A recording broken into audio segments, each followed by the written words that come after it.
Battute finali della Coppa delle Regioni 2019 in Sardegna. Un ospite gradito è la presidentessa della federazione di tiro con l'arco, però quella paralimpica, Cristina Sanna, fresca di nomina, anche se ormai finalmente ha avuto il piacere di riuscire a farsi intervistare, no?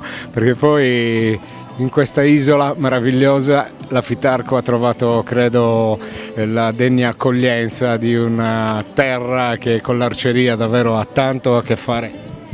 Eh beh sì, ormai da diversi anni il tiro con l'arco è presente con eventi internazionali a Olbia, al Geovillage e quest'anno abbiamo avuto anche il piacere di ospitare qui la Coppa delle Regioni.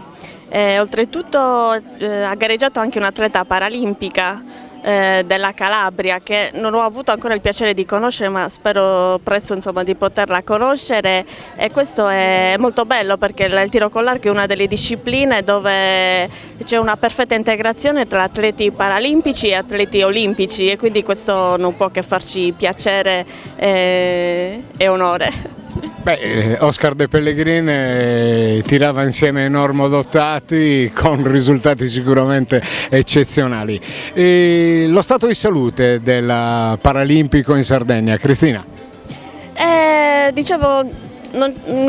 Per questa occasione qua, per questa manifestazione sportiva, non ci siamo evidenziati in modo particolare, ma stiamo crescendo e sono sicura che presto avremo ottimi risultati. Abbiamo qualche chicca magari in itinere, qualche organizzazione di tornei particolari, a parte il famoso Geovillage? Del tiro con l'arco? Sì, chiaro. Al momento al momento ci sarà un attimino così di pausa, ma presto a settembre riprenderemo. Bene, i numeri, abbiamo visto che ci sono tanti nuovi arcieri e anche paralimpici che si stanno avvicinando grazie anche alla sinergia in itinere con l'INAIL per poter provare questa grande occasione di far sport a grandi livelli. Sì, ma infatti il bello di queste organizzazioni, di queste manifestazioni sportive, e l'auspicio soprattutto è quello di riuscire ad attirare nuovi atleti, che nuovi atleti si possano avvicinare a questa disciplina e possono anche loro intraprendere magari, perché no, l'agonismo e scoprire, ritrovare anche nuovi atleti e nuovi campioni.